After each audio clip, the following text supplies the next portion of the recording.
नमस्कार। मैं हूं दीपक और आप देख रहे हैं अनटचेबल इंडिया न्यूज। अभी खगड़िया जिला में जो है, जब से नगर चेयरमैन की घोषणा प्रत्याशियों के हाथ से, जनता के द्वारा चुने गए प्रतिनिधियों के हाथ से सीधे जनता के हाथों में चुनने का अधिकार आया है, तब से जिले के अंदर एक अलग ही खुशी का माहौल है। चूंकि पहले हो न हो यह आरोप लगते आ रही थी कि जब जनता के द्वारा चुने गए प्रतिनिधियों के द्वारा जब अपना प्रतिनिधि चुनने के लिए जाते थे तो उसमें बहुत बड़ा पैसों का खेला होता था। पैसों का खरीद बिक्री का यह जो सिलसिला है, चाहे वह जिस तरह के जहां भी जाती है, ये जनता के चुने हुए प्रतिनिधियों जब अपना प्रतिनिधि चुनते हैं तो उसमें उस पर यह आरोप लगते रहता है वह पैसों के कारण से किसी बाहुबली या किसी पैसे वाला को, किसी गलत आदमी को चुन लिया है। लेकिन इस बार जो है बिहार सरकार ने यह जो निर्णय लिया है कि अपना जनप्रतिनिधि खुद से जनता तय करेगी, तो माहौल खुशनुमा हुआ है और शायद जनता के दिल में यह उम्मीद जगा है कि अब हमारा जो चेयरमैन अध्यक्ष होगा, हमारा जो नगर सभापति होगा, उसे हम सीधी तरह से चुन पाएंगे और हमारा विकास और ज़्यादा संभव हो जाएगा। इसमें मैंने आपको कई प्रतिनिधियों, खगड़िया के जो सभापति के लिए कई तरह के प्रतिनिधि आपके बीच में आए हैं, उनके मुखातिब कराए हैं और उसी के सिलसिला में संडे स्पेशल में आप आज हमारे साथ जुड़े हैं, जो कि खगड़िया से, खगड़िया नगर परिषद से सभापति के लिए अपना दावा ठोक रहे हैं संजय खंडेलिया जी। आइए हम उनसे बात करते हैं और वो जानेंगे कि खगड़िया के नगर विकास के लिए इनका क्या विजन है, किस मुद्दे के साथ ये जनता के बीच जाएंगे और इन्होंने अपना क्या विजन बनाया है, जनता को किस तरह से मोबिलाइजेशन करेंगे। खगड़िया में बहुत सारी समस्याएं हैं, आपने देखी यहाँ की सड़क की समस्याएं हैं। अगर हल्की बारिश हो तो पूरा मार्केट, पूरा शहर जो है पानी जलमग्न हो जाता है। दूसरी बात, यहाँ नगर में आने वाले तमाम शिक्षा व्यवस्था को लेकर के अगर आप देखेंगे, मैंने आपको अपने पिछले एपिसोड में दिखाया था कि स्कूलों में जो प्राथमिक विद्यालय है या शहर के अंदर जो विद्यालय है जहाँ की सरकारी बच्चों पढ़ता है, वहाँ ज़्यादातर नशेरियों ने अपना अड्डा जमाया हुआ है। और स्माइक को लेकर के भी हमारा जो ऑपरेशन चला उसमें हमने आपको दिखाया था किस तरह से विद्यालय नशा के माहौल के कारण कब्जा कर लिए हैं। उस पर क्या इनका विचार है और यहाँ की जो सामाजिक दृढ़ है उस रीढ़ को या कैसे सुधारेंगे। उसके बाद शहर के अंदर जो है जाम की एक बहुत ज़्यादा, ट्रैफिक नियम की भी काफ़ी समस्या है, उन पर क्या इनका विजन है। उसके बाद जाकर के आखिर ये जो नए, अभी कुछ नया पंचायत को नगर में मिलाया गया है जहाँ की सुविधाओं का काफ़ी कमी है और स्वच्छता को लेकर के अगर कहा जाए तो खगड़िया के सड़क का कोई भी ऐसा गली मोहल्ला नहीं है जहाँ कचरों का अंबार नहीं है और पानी निकासी की बहुत समस्या है। इन सभी बातों को हम जानेंगे कि इनका क्या विजन है। तो आइए हम बात करते हैं संजय खंडेलिया जी से, जो कि इस बार नगर सभापति के लिए अपना दावा ठोक रहे हैं। सबसे पहले आपको हमारे चैनल पे धन्यवाद, आप हमारे चैनल से जुड़े न्यूज पे। अनटचेबल इंडिया न्यूज़ के दर्शकों को और आपका बहुत बहुत आभार, धन्यवाद।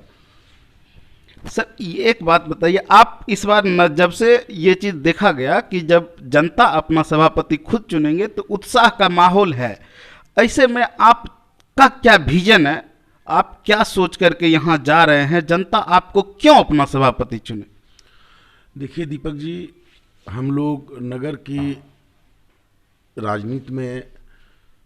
और जनता की सेवा में पिछले 15 वर्षों से लगातार हैं। पूर्व में मेरी माताजी नगर पार्षद रहीं, वर्तमान में मेरी माताजी और मेरी धर्मपत्नी दोनों नगर परिषद के, पुराने नगर परिषद के वार्ड नंबर 7 और वार्ड नंबर 10 से नगर पार्षद निर्वाचित हुई थी। लेकिन चूँकि पूर्व में जो सभापति का चयन होता था वो जनता के हाथ में नहीं था, वो जनता के जो चुने गए प्रतिनिधि होते थे उनके हाथ में था। और मैं समझता हूँ कि क्या होता था वो सारी बातें आप अभी दर्शकों को बता चुके हैं। तो ये संघर्ष जो है खगड़िया के विकास का, खगड़िया के नगर के आधारभूत संरचना का, खगड़िया शहर के जो प्राथमिक मतलब एकदम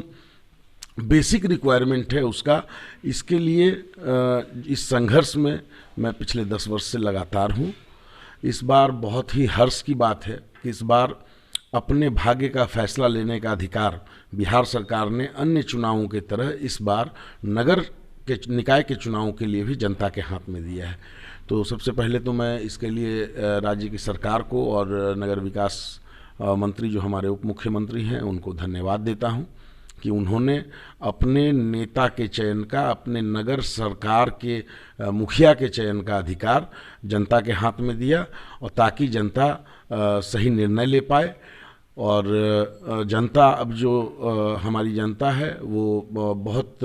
आप कह सकते हैं कि इस मामले में दूरदर्शी है। उनका जो निर्णय होगा, उनका निर्णय उनके शहर की, उनके नगर की तकदीर बदलेगा और इसके आधार पर वो लोग निर्णय लेंगे। रहा सवाल की विजन, तो ये बड़ा स्पष्ट है कि जो ये पिछले 15 साल की कुशासन की सरकार है, जो जंगल राज कायम है, जिस तरह से नगर परिषद के संसाधनों से अर्जित आय और सरकार द्वारा मिले हुए ग्रांट के पैसों की बंदरबांट और लूट हुई है, उसका सबसे बड़ा उदाहरण है आपके शहर का स्टेशन रोड। मैं एक उदाहरण दूंगा, एक एग्जाम्पल दूंगा, उससे बड़ा क्लियर हो जाएगा। एक और जहां विभिन्न वार्डों में जो कि वर्तमान जो सत्ता में बैठे लोग थे उनके आगे पीछे करने वाले लोग हैं, जो लूट के हिस्से में मंदरवाट करने वाले लोग हैं, वहाँ पर एक एक गली नली का पिछले 15 वर्षों में 15 बार निर्माण हुआ और राशि की निकासी हुई। वहीं दूसरी ओर शहर की लाइफलाइन माने जाने वाली, अगर आप कहें कि खगड़िया शहर छोटा सा शहर है, पूरा का पूरा 6 सड़कों में खगड़िया शहर को आप माप सकते हैं, उसका जो जीवन रेखा है शहर का स्टेशन रोड, जो राजेंद्र चौक से भगवा चौक से लेके बकरी बस स्टैंड तक जाता है, उस सड़क की जो नारकीय दुर्दशा है, उस दुर्दशा से आप समझ सकते हैं कि नगर परिषद का शहर के विकास में और नगर परिषद में जो बैठे लोग थे उनका शहर के विकास में क्या विजन रहा है, क्या उनका रोड मैप रहा है। तो ये तो बात हुई जो पिछले 15 वर्ष में हुआ। मैं अपना बड़ा स्पष्ट कर देता हूँ कि ये बहुत तय है और सरकार के विभिन्न विभागों के स्तर पे जो भी पत्राचार हुए हैं और जो भी निर्णय हुए हैं, उस निर्णय के आलोक में ये तय है कि आज तक, अभी तक जब मैं आपके चैनल से बात कर रहा हूँ, तो स्टेशन रोड क्या की समूची जवाबदेही नगर परिषद खगड़िया की है। अपनी जवाबदेही से मुंह मोड़ने के लिए कुछ भी अनर्गल प्रलाप कर देना, ये अपनी जवाबदेही से भागना और लोगों को गुमराह करने की बात है। सर, रोड की जहाँ तक बात होती है तो रोड यहाँ का हो या पूरे नगर को देख लिया जाए, आप थाना चौक के बगल में भी देखेंगे, वहाँ आपको 2-2 शिलान्यास मिलेंगे, लेकिन रोड नहीं मिला। वो वहाँ पीसीसी का भी वहाँ पे देखे शिलान्यास बोर्ड लगा हुआ है, पीसीसी सड़क, और उसका भी कार्य पूर्ण करने की तिथि भी है, किंतु मैंने वहाँ जाकर के देखा तो पीसीसी नहीं बल्कि पिचिंग था। और वहाँ के आसपास लोगों से मैंने जब बात किया तो बोला हाँ, यहाँ पे सिर्फ एक बोर्ड लगा है और कभी इस पे काम नहीं हुआ है। क्या ऐसे जनता को आप संतुष्ट कर पाएंगे? आप बिल्कुल सही बोल रहे हैं। मैं बिल्कुल, जो जनता ये बात कह रही है, मैं उससे पूर्णतः सहमत हूँ। लगभग 1.5 वर्ष पूर्व जो शहर का मेन रोड है, यानी थाना चौक से लेकर सागरमल चौक तक, उसके रोड और नाले के कार्य का शिलान्यास हुआ था। ये भी सच है कि अभी तक मात्र नाले का निर्माण कार्य पूर्ण हो पाया है, और ये भी सच है कि जो सड़क, पीसीसी सड़क का निर्माण कार्य होना था, वो आज तक चल ही रहा है, अभी तक पूर्ण नहीं हो पाया है। मैंने कहा ना आपको, यही मैं कहना चाहता हूँ कि जो लोग बैठे थे, जो नगर की सरकार की सत्ता में बैठे थे, उनके इच्छा शक्ति की कमी, विजन का अभाव और आपस की राजनीति में नगर को नरक बनाने की जो प्रवृत्ति थी, ये उसी का परिणाम है। अभी वर्तमान में पिछले दिनों मेरी बात हुई है जो नगर परिषद के कार्यपालक पदाधिकारी हैं, और उन्होंने आश्वस्त किया है कि उन्होंने अल्टीमेटम दे दिया है संवेदक को कि अगर 15 दिनों के अंदर उस रोड का निर्माण कार्य पूरा नहीं हुआ तो उस परिस्थिति में वो उनको ब्लैकलिस्ट करने और दूसरे को या विभागीय जो भी प्रक्रियागत होगा उसके माध्यम से उस सड़क का निर्माण कराना सुनिश्चित करेंगे। सर, नगर में अगर बाजार को देख लिया जाए तो हमारा शहर में जगह की थोड़ा कमी है, और इसके बावजूद जिसके वजह से अगर आप किसी महत्वपूर्ण काम से भी जा रहे हैं तो ट्रैफिक व्यवस्था जो है इतना खराब है, वहाँ सब्जी वाले हो, डेयरी वाले हो, क्या जगह तो और जगह अवेलेबल है, तो मार्केट को क्यों नहीं सेटअप किया जा रहा है? अभी तक क्यों नहीं किया? हालांकि एक दो बार डीएम साहब जब आए थे शायद अनिरुद्ध पासवान के आसपास, तो उन्होंने जगह उपलब्ध कराई थी, लेकिन पुनः जो है मार्केट में छाए हुए रहते हैं और आम जनों को आने जाने में काफ़ी समस्याएं होती है। तो आपको क्या लगता है, इस बाजार को उठा के क्या शिफ्ट किया जाए, या अतिक्रमण जो करके रखे हैं उनको किस तरह से ये खाली करके जनता को ट्रैफिक सुविधा दिया जाए? देखिए, होता क्या है दीपक जी कि यहाँ हर व्यक्ति आशा भरी निगाहों से दूसरे की ओर देखते हैं। इस तरह की जब कोई समस्या आपके शहर की है, जब कोई समस्या आपकी घर की और पारिवारिक नहीं है, जब कोई समस्या आपके शहर की है, उसमें हर व्यक्ति की भूमिका है, उसमें इस शहर में जो निवास करते हैं उनकी भी भूमिका है, और इसमें जो आप कह रहे हैं कि सड़कों पे दुकान लगाते हैं उनकी भी भूमिका है, इसमें भूमिका जिला प्रशासन की और कलेक्टर की भी है, लेकिन इसमें भूमिका उतनी ही महत्वपूर्ण भूमिका नगर परिषद की भी है। और नगर परिषद, मैंने कहा कि नगर परिषद में जो लोग बैठे थे उनमें न उनके पास कोई विजन था, न कोई रोड मैप था। अगर वो चाहते, अगर उनकी थोड़ी भी शहर के प्रति चिंता होती, अगर थोड़ा भी शहर के प्रति लगाव होता, तो आपके शहर का, हमारे शहर का स्वरूप ये नहीं होता। आज जो लोग फुटपाथ पर बैठे हैं वो भी इसी खगड़िया शहर के या अगल बगल के वासी हैं, और मैं नहीं समझता कि उनको रातों रात किसी भी परिस्थिति में किसी व्यक्ति के खूब अच्छे से, खूब प्लीजेंट वे में चलने के लिए उनको अपदस्थ कर दिया जाए या उनको हटा दिया जाए। लेकिन मैं ये भी नहीं कह रहा कि अगर कोई चीज़ गलत है तो वो गलत नहीं है। हर दोनों चीज़ के बीच में एक बहुत बड़ी लक्ष्मण रेखा है। तो जब तक एक प्लानिंग वे में सब्जी मंडी रिटेल को सब्जी मंडी रिटेल की जगह पे सब्जी मंडी, फल मंडी होलसेल को उसकी जगह पे चिन्हित करके जो व्यवहारिक रूप से सही हो, जब तक इसकी व्यवस्था सुनिश्चित नगर परिषद नहीं कर पाएगी, तब तक कोई डीएम, कोई एसडीओ क्या कर लेंगे? वो आपके शहर में आते हैं, निश्चित तौर पे उनके भी दिमाग में होता है कि मैं कुछ करूं। सर, बट्टी तो बराबर वसूला जाता है, बट्टी के लिए तो मतलब दिन रात लोग नियुक्त हैं, वहाँ बट्टी चाहे हो तो उसको जैसे हो वसूलना है, तो फिर उसको सुविधा क्यों नहीं दे पाते? बिल्कुल आप सही बोल रहे हैं। बट्टी ही नहीं, उसको मैं बट्टी नहीं समझता, जो वसूली हो रही है आप उसको बट्टी बोल रहे हैं। आप मीडिया के लोग हैं, आप एक जिम्मेदारी से और वैसे शब्दों का चयन कर रहे हैं। बट्टी नहीं, यहाँ जो फुटपाथी दुकानदार हैं उन लोगों से बट्टी नहीं, जो आपके गाड़ी घोड़ा ई रिक्शा जो चलते हैं उन लोगों से बट्टी नहीं, उन लोगों से रंगदारी टैक्स वसूल किया जा रहा है। उनसे एक पैरेलल इकोनॉमी खड़ी है नगर परिषद खगड़िया, संपोषित जो दलाल हैं और गुंडे हैं उनके द्वारा, और इस रंगदारी का भुगतान जो है नगर परिषद क्षेत्र में जो मजदूर क्लास के लोग हैं, जो रिक्शा चलाने वाले हैं, जो ठेला चलाने वाले हैं, जो फुटपाथ पे सब्जी फल बेच के अपना दैनिक मतलब व्यापार करके अपना जीवन यापन करने वाले हैं, उन लोगों को लगातार भुगतना पड़ रहा है। और इसके विरुद्ध हम लोगों का संकल्प है। हम लोग के दिमाग में एक विजन और एक रोड मैप है। हम लोगों को अगर जनता ने अवसर दिया, मेरी पत्नी इस चुनाव में नगर परिषद की सभापति पद के लिए प्रत्याशी हैं, अगर जनता का समर्थन मुझे मिला तो मैं इस दावे के साथ आपके चैनल के माध्यम से बोलता हूं कि अगले किसी संजय खंडेलिया के पास आपका ये प्रश्न यक्ष नहीं बचेगा कि आपको ये प्रश्न पूछने की जरूरत पड़े। सर, अगर खगड़िया जिला में शिक्षा को लेकर के बात किया जाए तो मैंने अभी तक अपने चैनल पे शहर के कई सारे विद्यालयों की स्थिति को दिखाया है। वहाँ पर जो है नशा का बहुत ज़्यादा है। अभी खगड़िया में जो है ड्रग्स का नशा जो है वो काफ़ी मात्रा में प्रचलित है, और कहीं ना कहीं यह प्रशासन हो या पूर्व के जो जनता के प्रतिनिधि हो, इनके मिली भगत से ही ऐसा हो पा रहा है। तो इसको आप कैसे कंट्रोल करेंगे? देखिए, इसमें दीपक जी आपने दो पक्ष की चर्चा की, लेकिन एक और पक्ष है। जब किसी भी तरह की जब सामाजिक कुरीति की बात हो, समाज के निचले आखिरी पायदान पे खड़े व्यक्ति के उत्थान की बात हो, तो इसमें सिर्फ प्रशासन या पुलिस प्रशासन या जो प्रतिनिधि बैठे हैं, मैं नहीं समझता कि सिर्फ इनके चाहने से कुछ हो जाएगा। इसके लिए एक जन जागरण अभियान की जरूरत है। इस शिक्षा का जो स्थान है विद्यालय, कम से कम यह तो पूरी तरह से प्रशासन और प्रतिनिधि के अंडर की चीज है। मान लिया जो वो छुप करके बेचे, लेकिन अगर विद्यालय में कोई पी रहा है, विद्यालय पर कोई कब्जा कर लिया, अब बलवाही का प्राथमिक विद्यालय देख लीजिए, समीर नगर का प्राथमिक विद्यालय देख लीजिए, मेरे पास पूरी उसका वीडियोग्राफी है कि किस तरह से नशा खुले आम होती है। और हमारे शिक्षकों से भी बात हुई जिन्होंने हाथ जोड़ लिया कि मैं असक्षम हूं।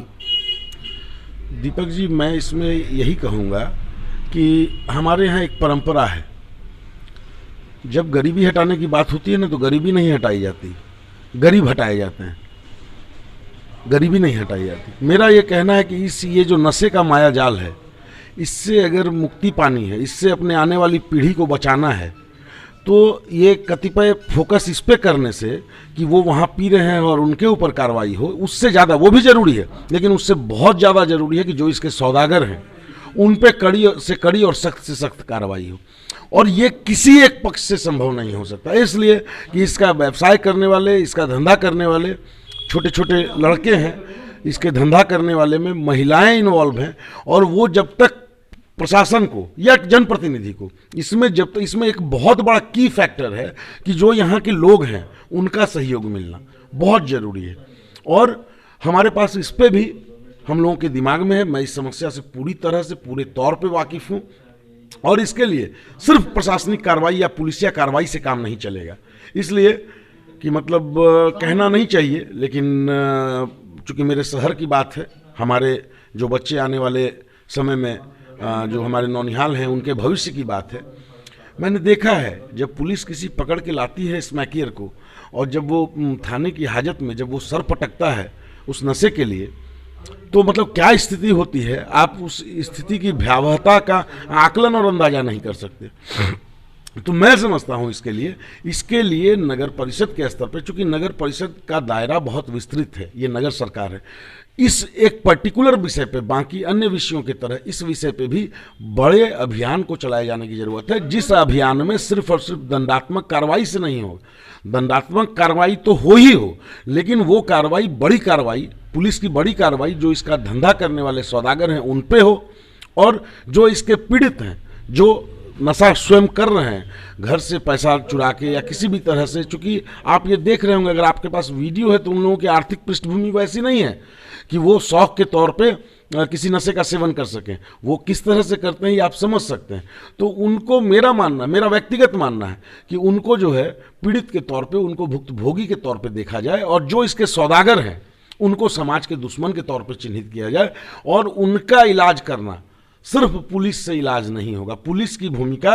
जहां हमारी आपकी भूमिका समाप्त होती है, वहां से पुलिस की भूमिका शुरू होती है। हम लोग देखते हैं ना, कोई विवाद होता है तो पहले कहते हैं पंचायती कर लेते हैं बैठ के, और जब नहीं होता है तब हम लोग थाने जाते हैं। सेम स्थिति है। उनका इलाज अगर करना है तो आपका शहर, आप हर चीज़ों में, सारी चीज़ों में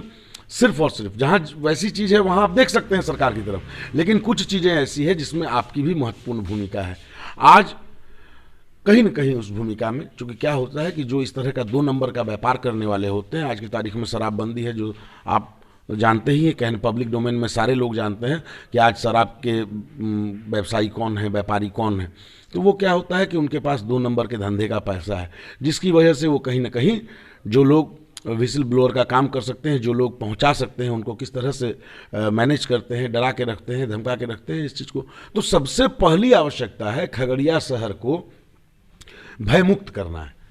खगड़िया के जो लोग हैं वो एक जो भय के वातावरण में जी रहे हैं पिछले काफ़ी वर्षों से। सर, जहाँ तक भय और चोरी का बात किए हैं, तो वहाँ पे एक चीज़ देखा जाए, मार्केट में आए दिन कई घटना, जो एक सोना की दुकान में लूट की हो, या फिर यहाँ पे स्टेशन रोड के सामने जो एक मर्डर की हो, तो ये सब भी है। तो इसको आप किस तरह से कंट्रोल करेंगे? देखिए, ये विषय जो आपने कहा, ये विषय नगर परिषद के तहत तो नहीं है, क्योंकि जो पुलिस व्यवस्था है वो स्टेट का इशू है और वो एक डिफरेंट, उसके लिए थाना अध्यक्ष हैं और पूरा सिस्टम है, एसडीपीओ हैं। मैं कह रहा हूँ कि क्या मार्केट में अगर सीसीटीवी कैमरा या कोई तकनीकी रूप से इस तरह से कंट्रोल, अगर अपराधी अपराध करे तो वो जल्द ही प्रशासन के सपोर्ट में आया। अभी तक इस पे नगर परिषद ने कोई कार्य के लिए कोई कदम नहीं उठाया। बिल्कुल सही बात है। मैंने आपको कहा कि नगर परिषद में जो लोग बैठे थे, न उनके पास कोई विजन था, न विकास का कोई रोड मैप था। उनका अपना एक ही एजेंडा था और वो एजेंडा था लूट लूट और सिर्फ लूट। सिर्फ उसी काम में इंटरेस्ट लिया गया, सिर्फ वही कार्य किया गया जिस कार्य से उनका अपना आर्थिक पर्पस सॉल्व होना था, उनको अपना लाभ होना था और उसी का पाप का परिणाम, ये 15 साल के पाप का परिणाम है। ये जो आप खगड़िया नगर परिषद का नारकीय हाल देख रहे हैं आज, बहुत अच्छी बात आपने कही। आज ठीक है कि हम भाई, पुलिस तो नगर परिषद के तहत नहीं आ सकती, लेकिन आज हम लोग ये तो कर ही सकते हैं कि नगर परिषद आज एक कंट्रोल रूम बना के अगर पूरे शहर में सीसीटीवी कैमरा इंस्टॉल करा दे, उसके लिए एक सिस्टम, इसका अधिकार है नगर परिषद को। इसमें कहीं कोई दो मत नहीं है। नगर परिषद में अगर एक डेडिकेटेड, एक इच्छा शक्ति के साथ अगर वहाँ बैठे हों तो ये निर्णय, ये 24 घंटे का निर्णय है और ये 7 दिन में इम्प्लीमेंट किया जा सकता है। और निश्चित तौर पे एक भय का, जो गलत लोग हैं, जो अपराधी प्रवृत्ति के जो वैसे लोग हैं, उनके विरुद्ध एक, उनके मन में एक बहुत बड़ा भय का माहौल बनेगा। लेकिन यहाँ तो क्या है कि जो लोग बैठे हैं वो जो है वो संरक्षित कर रहे हैं, वो संपोषित कर रहे हैं अपराधियों को। अपराधी कहीं न कहीं उनके ऊपर जो भी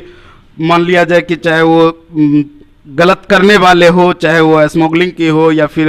मर्डर हो या चोरी हो, तो कहीं ना कहीं पहले से जो मौजूद हैं बड़े लोग, जिनका कि अधिकार रहा है, जो कि सरकार में रही, उनके द्वारा ही संरक्षित है। देखिए, मैं ये नहीं कह सकता कि वो सरकार में रहे कि नहीं रहे, ठीक है, क्योंकि बहुत सारे बहरूपिये घूमते हैं जो अपने आप को दावा करते हैं सरकार में होने का। ये मैं नहीं समझता कि सरकार से उनका कोई लेना देना है या सरकार ऐसे अपराधियों या ढोंगियों का कहीं कोई नोटिस लेती है। लेकिन ये सही है कि ऐसे कुछ तथाकथित बाहुबली जो आपराधिक मानसिकता के हैं, जो इस तरह के जो भी सारे ये नशा और शराब और स्मैक और स्नैचिंग, मतलब जितनी भी क्रिमिनल एक्टिविटीज़ होती है उसके सरगना है, वो लोग कहीं न कहीं इन लोगों को संरक्षण देते हैं। और मुझे लगता है कि जिस समय वो लोग इस जगह पे नहीं रहेंगे तो एक बड़ा आमूलचूल परिवर्तन आपको दिखाई देगा। हम जब सजग होंगे तो हमारे क्षेत्र में कुछ हो नहीं सकता। मतलब कुछ हो नहीं सकता का मतलब ये है कि कार्रवाई इतनी बड़ी होगी कि जो इस तरह की प्रवृत्ति वाले, मानसिकता वाले लोग, अंकुश लग सकेगा। जब अभी आप जनता के बीच में जा रहे हैं तो उसका क्या रिस्पॉन्स है? देखिए, जनता के बीच मैं आपको शब्दों में बयान नहीं कर सकता, उस तरह का रिस्पॉन्स है। लोग, जो पुराना नगर परिषद क्षेत्र है उसके लोग डायरेक्ट सीधे तौर पे 15 वर्ष की ये जो सड़ी गली व्यवस्था थी, शहर की जो नारकीय स्थिति है, जिस तरह से होल्डिंग टैक्स के नाम पे आप समझिए अपने घर में रहते हुए किराया देने के लिए मजबूर हैं, सुविधा के नाम पे नगण्य है, ठीक है, जिस तरह से लोगों के व्यक्तिगत मसले में, पारिवारिक मसले में, आपस के अड़ोसी पड़ोसी के मसले में जिस तरह का बाहरी हस्तक्षेप दबंगियत और बाहुबल के तौर पे किया जा रहा है, तो भारी जनाक्रोश है। लेकिन इससे भी ज़्यादा आश्चर्य मुझे तब हुआ कि जब जो नई 5 पंचायत, ग्राम पंचायत जो हमारे विस्तारित नगर परिषद में जुड़ गई है, वहाँ का जो जनाक्रोश है वो मेरे लिए बड़ा मतलब आश्चर्यजनक था कि इस 26 वार्ड के लोग तो 15 वर्ष से सीधे तौर पे भुगत रहे हैं, इसलिए जनाक्रोश है, लेकिन उनका जनाक्रोश यहाँ से भी ज़्यादा है। और ये जो 15 साल का जो ये गुंडा राज था, इसका पे आप नया लोग जो जुड़े हैं उनके दिल में भी कहीं ना कहीं आक्रोश है। कहीं ना कहीं नहीं, बहुत भारी आक्रोश है दीपक जी। वो लोग, जो व्यवस्था थी यहाँ 15 वर्ष की, उस व्यवस्था से पीड़ित लोग हैं। उन लोगों का नगर परिषद के तौर पे नहीं, उन लोगों का व्यक्तिगत तौर पे उन लोगों को परेशान किया गया है, हार्म किया गया है, तकलीफ पहुंचाई गई है, उनके मतलब घर पे, ज़मीन पे कब्जा करने का काम किया गया है। वो पीड़ित लोगों की संख्या इतनी बड़ी है कि उसको गिनती में शुमार नहीं किया जा सकता। अच्छा, यहाँ तो मान लिया जो व्यवस्था को लेकर के दिक्कत थी, लेकिन वहाँ जनता के व्यक्तिगत रूप से दिक्कतें हैं और जमीन को लेकर के इस तरह का। व्यक्तिगत रूप से कोई एक दो लोगों को नहीं, बड़े बड़े समूह हैं जिनकी 20-20, 15-15, 10-10 बरस से जिनकी ज़मीन पर कब्जा कर लिया गया है और अपराधियों के बल पे, अपनी आपराधिक गतिविधियों के बल पे उनको चुप रखा गया है। वो बोल नहीं सकते, वो कह नहीं सकते अपनी बात को किसी फोरम पे, उनके साथ घटना होगी, दुर्घटना होगी। तो ये जो है, ये जब जनता के अपने हाथ में इस बार उनको मौका मिला है, इस बार जब वोट की चोट पड़ेगी ना, सारा बाहुबल कहाँ जाएगा और ये नकली बाहुबली, तथाकथित बाहुबली जो है, इनको अपनी औकात और हैसियत का अंदाजा हो जाएगा। तो आप अभी मिल रहे थे इन संजय खंडेलिया जी से, जिन्होंने अपना विजन स्पष्ट किया कि शहर की बाजारीकरण को लेकर के हो, या शहर की सड़क की व्यवस्था को लेकर के हो, या शहर की शिक्षा की व्यवस्था को लेकर के हो, या जहां पे कुछ लोग, इनका यह दावा है कि 15 सालों से जो शहर की स्थिति रही वह तो दयनीय है ही, साथ ही साथ जो नए पंचायत में भी जुड़े हैं, जो नए पंचायत नगर में जुड़े हैं, वहाँ भी कई समूह में उनका ज़मीन को लेकर के हो, रोजी रोटी को लेकर के हो, या फिर रिक्शा ठेला चलाने, रेहड़ी लगाने वालों को लेकर के हो, सभी के पास इन विकास करने के लिए संजय खंडेलिया जी के पास एक स्पष्ट विजन है इनका कि ये अगर जनता के बीच चुन के आते हैं, अगर जनता इनको अपना अधिकार देते हैं काम करने का, तो यह चहुमुखी विकास को लेकर के काम करेंगे।